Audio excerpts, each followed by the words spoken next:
नमस्कार सभी विद्यार्थियों का एक बार फिर से एग्री कोचिंग बाय विकास सर परिवार में स्वागत करता हूं। हम लोग रोज एग्रीकल्चर के बेहतरीन प्रश्नों के साथ मुलाकात करते हैं। जैसा कि आप लोगों को पता है कि कृषि विज्ञान से संबंधित जितने भी एग्जाम होते हैं, चाहे ICR, BHU, AF4, AAO, agriculture TGT, PGT, UP CATET, जो भी इस तरीके के एग्जाम होते हैं उनसे संबंधित प्रश्नों को हम रोजाना लेकर आते हैं। प्यारे विद्यार्थियों, जितने भी आप लोग हमारे चैनल से जुड़े हैं सभी लोगों का हम एग्री कोचिंग बाय विकास सर परिवार में स्वागत और अभिनंदन करते हैं। आज जो हमारी कल्टीवेशन रहने वाली है, मक्का से संबंधित जितने भी प्रश्न बनने होते हैं एग्जामों में, सबको हम लेकर आए हैं। तो आप लोग इस वीडियो को शुरू से लेकर लास्ट तक जरूर देखिएगा। तो चलिए शुरू करते हैं अपने फर्स्ट क्वेश्चन से। कुछ पहले जनरली चीज़ें इसके बारे में जान लेते हैं, जैसे कि अनाजों की रानी किस क्रॉप को कहा जाता है। तो हमारा आंसर हो जाएगा यानी मक्का। मक्का को क्या कहते हैं? अनाजों की रानी कहा जाता है। दूसरा पॉइंट आप याद रखेंगे कि मोटे अनाजों की रानी किसे कहते हैं, तभी भी हमारा आंसर जाएगा मक्का यानी कि मेज को कहते हैं। अमेरिकन या अमेरिका की रीढ़ की हड्डी किसे कहा जाता है? ये यानी कि मेज को कहा जाता है, मक्का को कहा जाता है। क्या कहा जाता है? अमेरिका की रीढ़ की हड्डी कहा जाता है। और ये यूएसए यानी कि अमेरिका की एक प्रमुख फसल है। ठीक है, ये भी आप याद रखेंगे। उसके बाद एक दो पॉइंट और याद रखेंगे कि मक्का जो होता है ये C4 प्लांट होता है। ठीक है, मक्का क्या होता है? C4 प्लांट होता है और मुख्य रूप से ये खरीफ सीजन की फसल है। ठीक है, किस सीजन की? खरीफ सीजन की फसल है, ये भी आपको याद रखना है। लेकिन इसको रबी के सीजन में भी लगाई जाती है। कौन से राज्य में लगाई जाती है? तो ये आपका आंसर चला जाएगा बिहार में। हम रबी के सीजन में भी इसकी खेती कर लेते हैं। और कुछ पॉइंट और बनते हैं यहाँ से, उसको भी बता दे रहे हैं कि इसके अंदर जो कुछ खरपतवार नाशी हैं, जैसे सीमाजीन, ठीक है, सीमाजीन और एल्ट्राजीन, ये दो खरपतवार नाशी जो है ये मक्के के अंदर प्रयोग में लाया जाता है। ठीक है, इन सब चीज़ों को याद रखेंगे। सीमाजीन और एल्ट्राजीन जो खरपतवार नाशी है ये बुआई के बाद यानी कि अंकुरण से पूर्व इसका प्रयोग में किया जाता है। ठीक है, और एक प्रकार का और इसमें ये मक्का जो होता है ये प्रोटो एंड्री होता है। ठीक है, प्रोटो एंड्री होता है, इस चीज़ को भी आपको याद होना चाहिए। ये तो जनरल चीज़ें थी। अब चलिए शुरू करते हैं अपने फर्स्ट क्वेश्चन से। फर्स्ट क्वेश्चन हमारा क्या कह रहा है? मक्का में नर पुष्पक्रम को कहा जाता है। ठीक है, आपको बताना है मक्का में नर पुष्पक्रम को क्या कहा जाता है। तो इसका करेक्ट आंसर आप लोग बताइए क्या कहते हैं। ऑप्शन है टेसल, सिल्क या डी टेसलिंग या उपयुक्त में से सभी। तो इसका करेक्ट आंसर आप लोग बताइए क्या कहा जाता है। तो इसका आंसर आप लोग बताइए क्या करेक्ट होगा। तो इसका आंसर करेक्ट होगा यानी कि टेसल कहा जाता है। ए ऑप्शन यहाँ पर राइट हो जाएगा। ठीक है, टेसल क्या होता है? यानी कि नर भाग जो पहले निकलता है उसको कहते हैं टेसल। ठीक है, नर भाग पहले निकलता है उसको क्या कहते हैं? टेसल कहा जाता है यानी कि टेसलिंग कहा जाता है। ये आपको याद होना चाहिए। मादा भाग को क्या कहा जाता है? सिल्क कहा जाता है या सिल्किंग कह सकते हैं। ठीक है, ये भी आपको याद होना चाहिए। तो इसका करेक्ट आंसर हो गया यानी कि फर्स्ट ऑप्शन। चलिए चलते हैं क्वेश्चन नंबर 2 पर। क्वेश्चन नंबर 2 देखेंगे आपके स्क्रीन पर। क्वेश्चन नंबर 2 कह रहा अनाज की रानी यानी कि क्वीन ऑफ किसे कहा जाता है? गेहूं, चना, मक्का, मटर। तो ये आपको बताना है कि अनाजों की रानी किसे कहा जाता है। तो ऑप्शन देख लेते हैं। गेहूं जो है ये अनाजों का राजा कहलाता है। ठीक है, अनाजों का राजा किसे कहते हैं? ये कहते हैं गेहूं को। ठीक है, ये बात आपको याद होनी चाहिए। चना को क्या कहते हैं? दलहनी फसलों का राजा। ठीक है, या दलहन का राजा कौन होता है? ये चना होता है, ये आपको याद होना चाहिए। मक्का जो होता है ये मोटे अनाजों की रानी भी कहलाती है। ठीक है, मोटे अनाजों की रानी भी इसको कहते हैं, अनाजों की रानी। तो ये सी हो गया। तो मटर जो होती है दलहनी फसलों की रानी कहलाती है। ठीक है, दलहनी फसलों की रानी कहलाती है कौन? मटर। तो हमारे क्वेश्चन का करेक्ट आंसर हो जाएगा यानी कि सी ऑप्शन यहाँ पर करेक्ट आंसर हो जाएगा। यानी कि मक्का को क्या कहते हैं? अनाजों की रानी कहा जाता है। तो सी ऑप्शन यहाँ पे करेक्ट आंसर है। एक और क्वेश्चन पूछ लिया जाता है कि ड्रोसोफिला किसे कहते हैं? ठीक है, ड्रोसोफिला ये बहुत बार एग्जामों में आया हुआ है, ड्रोसोफिला। तो ड्रोसोफिला जो होता है ये भी किसे कहा जाता है? यानी कि मक्का को कहा जाता है। ठीक है, चलते हैं क्वेश्चन नंबर 3 पर। क्वेश्चन नंबर 3 देखेंगे, काफ़ी अच्छा क्वेश्चन है। मक्का की प्रोटीन को कहा जाता है। ठीक है, आपको बताना है मक्का की प्रोटीन को क्या कहा जाता है?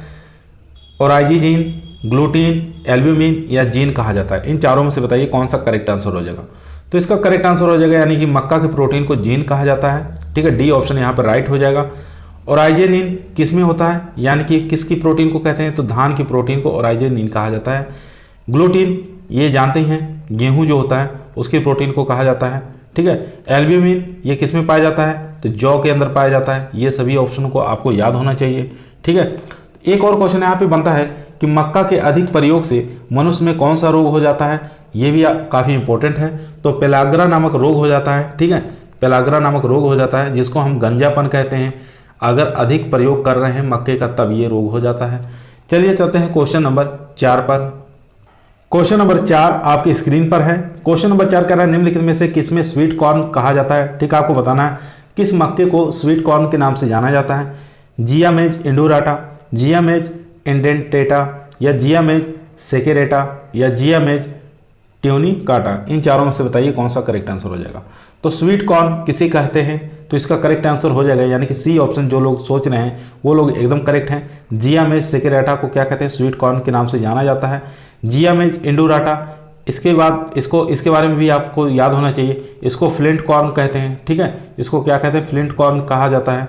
उसके बाद यहाँ पर जिया मेज इंडेंटेटा कहा जाता है, किसको, ये डेंट कॉर्न होता है, ठीक है, डेंट कॉर्न को कहा जाता है। उसके बाद जिया मेज ट्यूनिकाटा, ये पॉपकॉर्न जो आप लोग खाते हैं उसका वैज्ञानिक नाम है क्या, जिया मेज ट्यूनिकाटा। चलिए चलते हैं क्वेश्चन नंबर 5 पर। 4 नंबर क्वेश्चन का सी ऑप्शन यहाँ पर राइट है। चलिए चलते हैं क्वेश्चन नंबर 5 पर। क्वेश्चन नंबर 5 आपकी स्क्रीन पर है।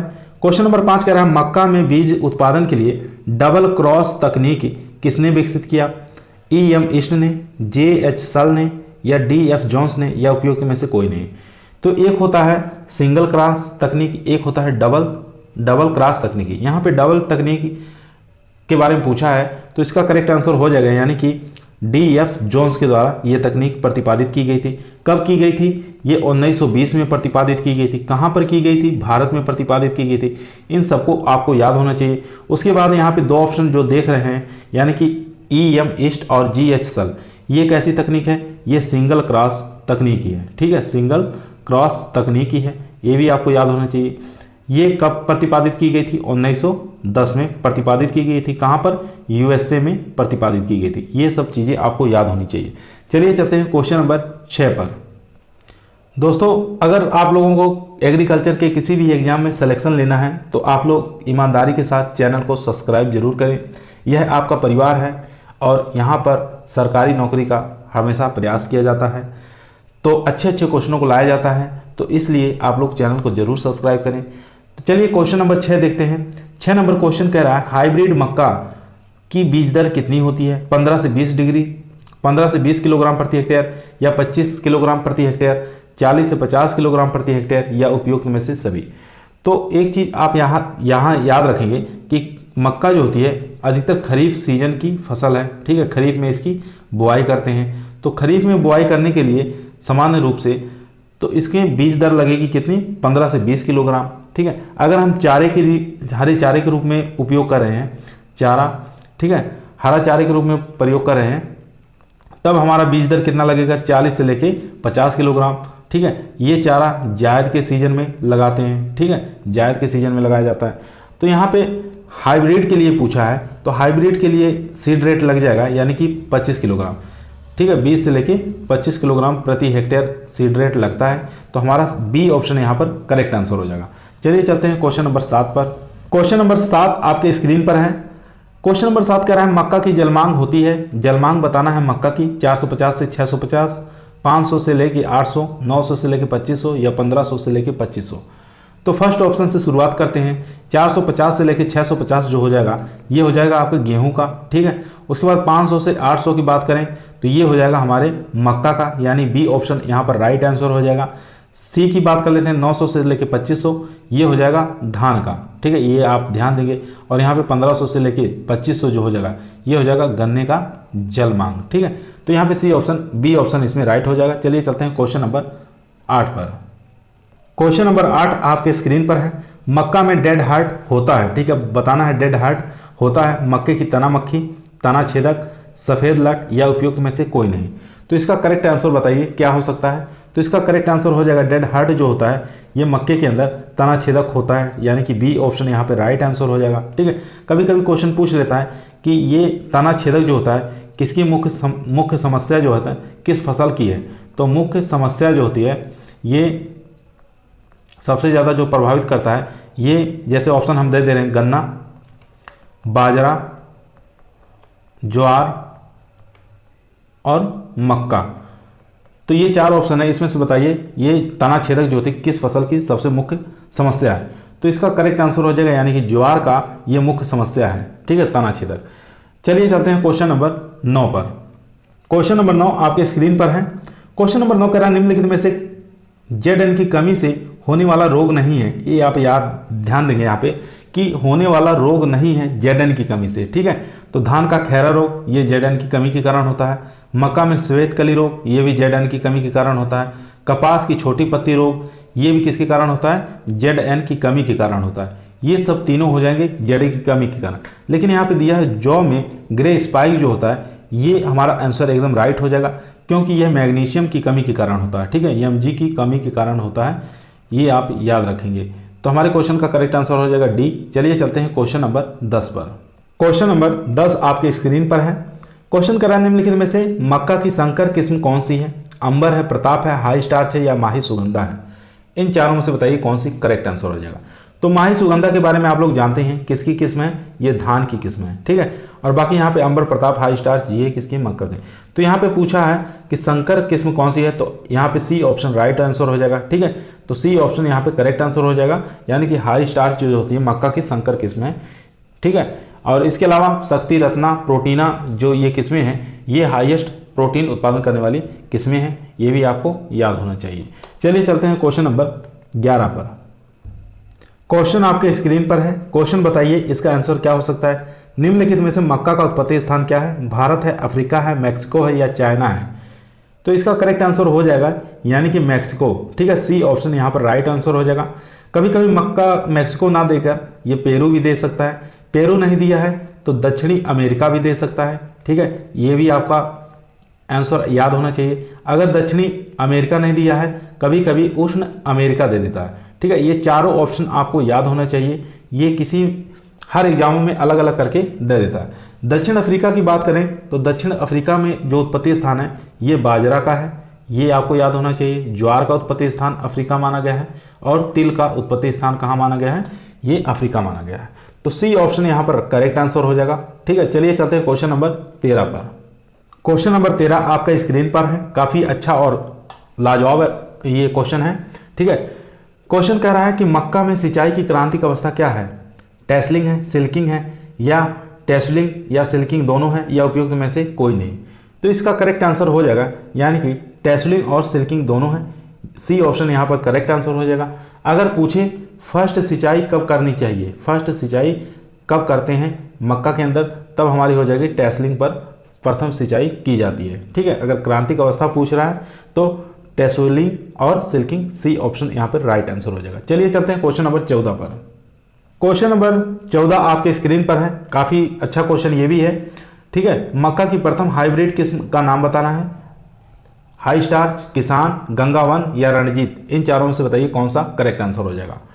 तो इसका करेक्ट आंसर हो जाएगा यानी कि गंगावन जो आंसर दे रहे हैं वो लोग एकदम करेक्ट आंसर दे रहे हैं। ठीक है, हाई स्टार्च की बात करें तो ये संकर किस्म है। ठीक है, कैसी है, संकर किस्म है। और किसान की बात करें ये संकुल किस्म है। ठीक है, संकुल किस्म है। उसके बाद रणजीत की बात करें तो ये भी संकर किस्म है। तो यहाँ पे पूछा था प्रथम हाइब्रिड किस्म कौन सी है मक्का की, तो ये हो जाएगी गंगावन। चलिए चलते हैं क्वेश्चन नंबर 15 पर। क्वेश्चन नंबर 15, मक्का में प्रोटीन पाई जाती है 6 से 7%, 10%, 11.5% या 11 से लेकर 12%। तो यहाँ बात करेंगे 6 से 7% जो प्रोटीन है ये धान के अंदर पाई जाती है। मक्का की बात करेंगे तो मक्का के अंदर 10% प्रोटीन पाई जाती है। उसके बाद यहाँ पे 11 और 12% दिया है, तो ये हो जाएगा बाजरा और गेहूं की प्रोटीन जो होती है वो 11 से लेकर 12% होती है। तो यहाँ पे करेक्ट आंसर हो जाएगा यानी कि बी ऑप्शन राइट आंसर हो जाएगा। चलिए चलते हैं क्वेश्चन नंबर 16 पर। क्वेश्चन नंबर 16 आपके स्क्रीन पर है। मक्का का नज़दीकी जंगली पूर्वज कौन सा है। ठीक है, ये आपको बताना है मक्का का नज़दीकी जंगली पूर्वज कौन सा है। ये टियोसिनेट है। ठीक है, ये या रहेगा टियोसिनेट है या कंबाइन काफिर 60 है, या टिफ्ट 23A है, या ओपेक 2 है। इन चारों में से बताइए कौन सा करेक्ट आंसर हो जाएगा। तो इसका करेक्ट आंसर हो जाएगा टियोसिनेट, यानी कि ए ऑप्शन यहाँ पर राइट आंसर हो जाएगा। ये एक प्रकार का खरपतवार भी कह सकते हैं, ठीक है, खरपतवार भी कह सकते हैं इसको, ये आपको याद होना चाहिए। कंबाइन काफिर 60 जो होता है ये ज्वार का है, ठीक है, ज्वार का है। ये क्या काम करता है, नरबंधता उत्पन्न करता है। उसके बाद टिफ्ट 23A ये संकर ज्वार है, ठीक है, संकर ज्वार है, ये भी आपको याद करना है। और ओपेक 2 ये भी मक्का से ही संबंध रखता है। तो हमारे क्वेश्चन का करेक्ट आंसर हो जाएगा ए ऑप्शन। चलिए चलते हैं क्वेश्चन नंबर 17 पर। क्वेश्चन नंबर 17 देखेंगे, निम्नलिखित में से मक्के में किस प्रकार की जड़ें पाई जाती हैं? क्राउन, शीर्ष जड़ें, या सेमिनल जड़ें, या प्रोप जड़ें, या उपयुक्त सभी। तो मक्के के अंदर जो, जैसे मान लीजिए मक्का है, इसको सहारा प्रदान करने वाली जो जड़ें होती हैं साइड से निकलती हैं, तो उस जड़ को क्या कहते हैं? यानी कि ये जो जड़ होंगी ये किस प्रकार की होंगी? ये स्थायी जड़ें होंगी, ठीक है, स्थायी जड़ होंगी। और सेमिनल जड़ें होती हैं, अस्थायी जड़ें होती हैं, ठीक है, अस्थायी जड़ें होती हैं। और यहाँ पे प्रोप जड़ें जो होती हैं ये सहारा देने वाली जड़ें होती हैं, ठीक है। तो इन सब चीज़ों को आप याद रखेंगे। तो स्थायी, अस्थायी, सहारा, यानी कि उपयुक्त सभी हो जाएगा। ये सभी जड़ें पाई जाती हैं, डी ऑप्शन यहाँ पर राइट हो जाएगा। मक्का के साथ साथ बाजरा में भी यही जड़ें होती हैं, गन्ने के अंदर भी यही जड़ें होती हैं, और ज्वार के अंदर भी यही जड़ें होती हैं। चलिए चलते हैं क्वेश्चन नंबर 18 पर। क्वेश्चन नंबर 18 आपकी स्क्रीन पर है। इस क्वेश्चन को आप हंसते हंसते कर ले जाएंगे, ठीक है। क्वेश्चन नंबर 18 आपकी स्क्रीन पर है। मक्का में अंकुरण के लिए तापमान होना चाहिए 15 degree centigrade, 21 degree centigrade, 32 degree centigrade, या 40 डिग्री सेंटीग्रेड। तो इसका करेक्ट आंसर हो जाएगा यानी कि 21 डिग्री सेंटीग्रेड तापमान, बी ऑप्शन यहाँ पर राइट हो जाएगा। क्योंकि 21 से लेकर 25 डिग्री सेंटीग्रेड जो तापमान होता है ये अंकुरण के लिए सबसे अच्छा माना जाता है, ठीक है। और जो मक्का है ये यानी कि रबी की, खरीफ की और जायद की, तीनों सीजन में इसको हम लगा सकते हैं। और वनस्पतिक वृद्धि के लिए अगर टेम्परेचर पूछे तो 32 डिग्री सेंटीग्रेड मक्का के ये वृद्धि और विकास के लिए अच्छा माना जाता है। चलिए चलते हैं क्वेश्चन नंबर 19 पर। क्वेश्चन नंबर 19, मक्का की खेती की जाती है रबी में, खरीफ में, जायद में, या उपयुक्त सभी। तो आप लोग जानते हैं, बता चुके हैं पीछे कि रबी में कर सकते हैं, खरीफ में भी कर सकते हैं, जायद में भी कर सकते हैं। लेकिन जायद के अंदर जो मक्का की खेती करते हैं वो हरे चारे के लिए करते हैं, ठीक है, ये आपको याद होना चाहिए। पूछ सकता है हरे चारे के लिए कब इसकी खेती करते हैं, तो जायद के सीजन में की जाती है। चलिए क्वेश्चन नंबर चलते हैं 20 पर। क्वेश्चन नंबर 20 आपकी स्क्रीन पर है। मक्का का वजन परीक्षण कितना होता है, यानी कि टेस्ट वेट आपको बताना है कितना होता है। 3 से 5 ग्राम, 55 ग्राम, 100 ग्राम, या 280 ग्राम। तो यहाँ पे 3 से 5 ग्राम जो दिया हुआ ये सरसों का टेस्ट वेट होता है। उसके बाद यहाँ पे 100 ग्राम जो दिया हुआ है ये मक्के का टेस्ट वेट होता है, ठीक है। और यहाँ पर टेस्ट वेट कितने, यानी कि कितने बीजों को कहते हैं ये आपको याद होना चाहिए। तो 100 बीजों को क्या कहते हैं? टेस्ट वेट कहा जाता है, ठीक है। इस क्वेश्चन का आंसर हम दोबारा देख लेंगे एक बार। यानी कि 3 से 5 ग्राम जो होता है ये सरसों का होता है, इसको आप याद कर लेंगे। उसके बाद 100 ग्राम जो होता है ये मटर का होता है, ठीक है, मटर जो दाल खाते हैं उसका टेस्ट वेट कितना होता है, ये हो जाएगा 100 ग्राम। और यहाँ पे मक्का का पूछा है तो मक्का का हो जाएगा 280 ग्राम, यानी कि डी ऑप्शन यहाँ पर राइट हो जाएगा। टेस्ट वेट किसे कहते हैं? 1000 बीज को अगर हम तौल रहे हैं तो उसका जो वजन होता है वो हमारा टेस्ट वेट कहलाता है, ठीक है। तो उसका वजन होगा 280 ग्राम, यानी कि मक्के का। तो डी ऑप्शन यहाँ पे राइट हो जाएगा। चलिए चलते हैं क्वेश्चन नंबर 21 पर। क्वेश्चन नंबर 21 देखेंगे कि मक्के का जो पीला रंग होता है ये किसके कारण होता है, ठीक है, ये आपको बताना है। काफ़ी इंपॉर्टेंट क्वेश्चन है। तो मक्के का पीला रंग जो होता है किसके कारण होता है? कैरोटीन, कैरिकाजेंथिन, एंथोसाइनिन, या उपयुक्त सभी। तो इसका करेक्ट आंसर हो जाएगा यहाँ पे यानी कि कैरिकाजेंथिन, ठीक है। बी ऑप्शन यहाँ पे राइट आंसर हो जाएगा। कैरोटीन के कारण क्या होता है? पीला रंग। आम का पीला रंग किसके कारण? कैरोटीन के कारण। और गाजर का पीला रंग किसके कारण? कैरोटीन के कारण। और दूध का पीला रंग कैरोटीन के कारण। उसके बाद कैरिकाजेंथिन के कारण आप लोग जानते हैं पपीता का, ठीक है, पपीता का जो पीला रंग होता है वो किसके कारण होता है? कैरिकाजेंथिन के कारण होता है। एंथोसाइनिन का यानी कि लाल रंग प्रदान करता है, ठीक है। तो ये एंथोसाइनिन, अगर कोई लाल रंग पूछ रहा है तो एंथोसाइनिन के कारण, जैसे सेब का लाल रंग, ठीक है, एंथोसाइनिन के कारण होता है। तो ये आप याद रखेंगे। तो यहाँ पे बी ऑप्शन हमारा करेक्ट आंसर हो जाएगा, ठीक है, यानी कि कैरिकाजेंथिन के कारण मक्के का पीला रंग होता है। चलिए चलते हैं क्वेश्चन नंबर 22 पर। क्वेश्चन नंबर देखेंगे 22 आपकी स्क्रीन पर है। ऑल इंडिया कोऑर्डिनेटेड मेज इंप्रूवमेंट प्रोजेक्ट की शुरुआत कब हुई? 1953 में, 1957 में, 1963 में, 1967 में। तो इसका करेक्ट आंसर हो जाएगा यानी कि 1967 में ऑल इंडिया कोऑर्डिनेट मेज इंप्रूवमेंट प्रोजेक्ट की शुरुआत की गई, यानी कि बी ऑप्शन यहाँ पे राइट आंसर हो जाएगा। ठीक है, मक्का अनुसंधान निदेशालय कहाँ पर है, ये भी क्वेश्चन पूछ सकता है। तो इसका मक्का अनुसंधान निदेशालय दिल्ली में स्थित है। ठीक है, ये आपको याद होना चाहिए। चलिए चलते हैं क्वेश्चन नंबर 23 पर। क्वेश्चन नंबर 23 आपकी स्क्रीन पर है। क्वेश्चन कर रहा है निम्नलिखित में से मक्का की टॉप क्रॉस किस्म कौन सी है, रणजीत, दक्कन 130 या मक्का 2 या DHM 103। तो इसका करेक्ट आंसर क्या होगा, टॉप क्रॉस किस्म पूछ रहा है मक्का का, तो इसका करेक्ट आंसर हो जाएगा यानी कि सी ऑप्शन राइट आंसर हो जाएगा, गंगा 2। चलिए चलते हैं क्वेश्चन नंबर 25 पर। क्वेश्चन नंबर 24 यहाँ पे कह रहा है कि सूची 1 को सूची 2 से मिलान करना है। एक तरफ सूची 1 दिया हुआ, एक तरफ सूची 2, तो इसका मिलान करना है। तो देखते हैं फ्लिंट कॉर्न का संबंध किससे हो जाएगा, तो ये हो जाएगा यानी कि जियामेज इंडोराटा, थर्ड ऑप्शन के साथ चला जाएगा, ये आप याद रखेंगे। डेंट कॉर्न का संबंध किससे है, तो ये हो जाएगा यानी कि जियामेज इंडेंटाटा जो होता है इसका वैज्ञानिक नाम हो जाएगा। ठीक है, ये फर्स्ट ऑप्शन के साथ चला जाएगा। उसके बाद स्वीट कॉर्न का वैज्ञानिक नाम क्या होता है, तो स्वीट कॉर्न का वैज्ञानिक नाम जियामेज सेकेराटा होता है, यानी कि ये फोर्थ ऑप्शन के साथ चला जाएगा। और पॉपकॉर्न जो होता है इसका वैज्ञानिक नाम हो जाएगा जियामेज इवर्टा। ठीक है, ये सेकेंड ऑप्शन के साथ चला जाएगा। तो थर्ड 1 4 2 ये हमारा राइट आंसर हो जाएगा। चलिए चलते हैं क्वेश्चन नंबर 25 पर। क्वेश्चन नंबर 25 आपके स्क्रीन पर है। कह रहा है मक्का में तेल की मात्रा पाई जाती है 2%, 4%, 10% या 70%।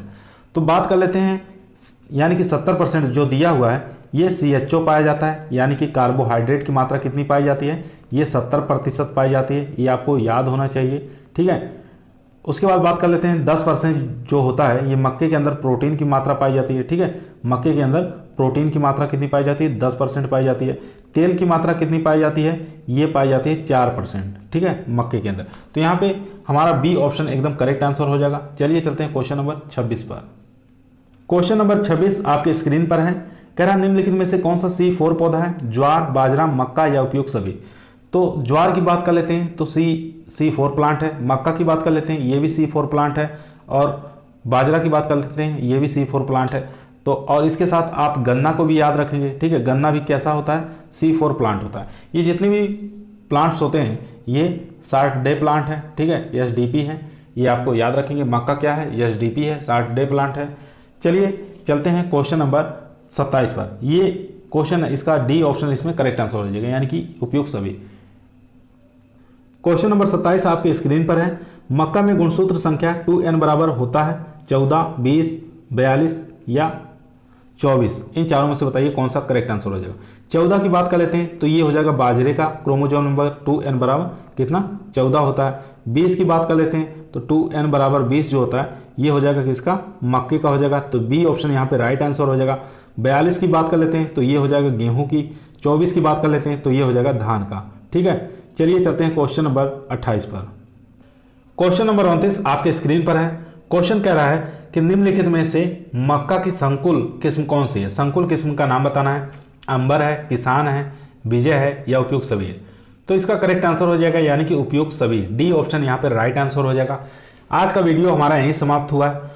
अगर आप लोग अभी तक हमारे चैनल को सब्सक्राइब नहीं किए हैं तो सब्सक्राइब करिए। कल की वीडियो आप लोगों को तुरंत प्राप्त होगी अगर आप लोग चैनल को सब्सक्राइब कर रहे हैं। लेकिन लाइक करना वीडियो को ना भूलिए। सभी लोगों को धन्यवाद।